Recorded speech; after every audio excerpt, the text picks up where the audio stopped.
रुबाए मबैशम नाराज मनी दिल रुबाए। ये गाना है शायरी गोमा शकोइटा मीर अहमद मरी है और आवाज़ गुशा कभी फैज जान खारिजी है और खासी गोमा फरमाइश शस्की सरवर कसाने नदीम मरी है शसिन ठंडो आदमा फरमाइश गोमा कसाने नवाज मरी है द्वारा शकोइटा अजारगंजी फरमाइश गोमा शायद मजीद मजबूर है द्वारा शकोइटा अजारगंजी फरमाइश गोमा फैजा मरी है।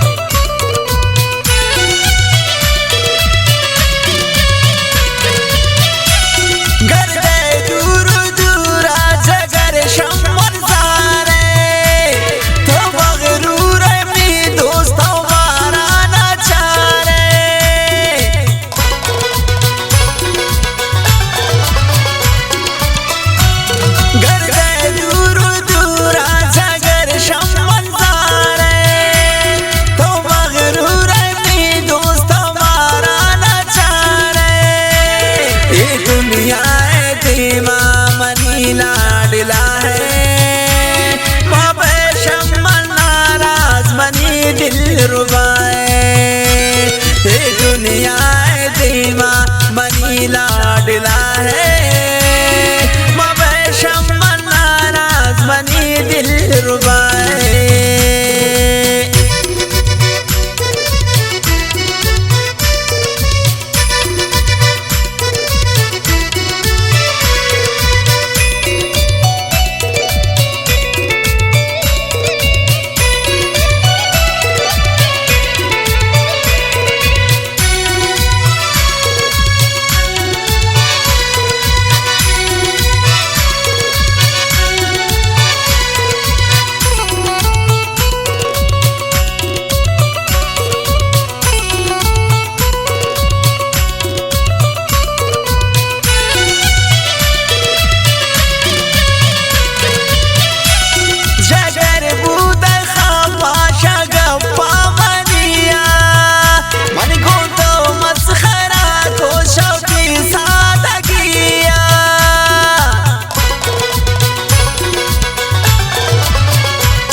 दिल रुबाए ये दुनिया दीवा मनी लाडला है मबैशम नाराज मनी दिल रुबाए।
लाडला है मबैशम नाराज मनी दिल रुबाए ये दुनिया दीवा मनी लाडला है मबैशम नाराज मनी दिल रुबाए।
रुबाए दुनिया दीमा मनी लाडला है मबैशम नाराज मनी दिल रुबा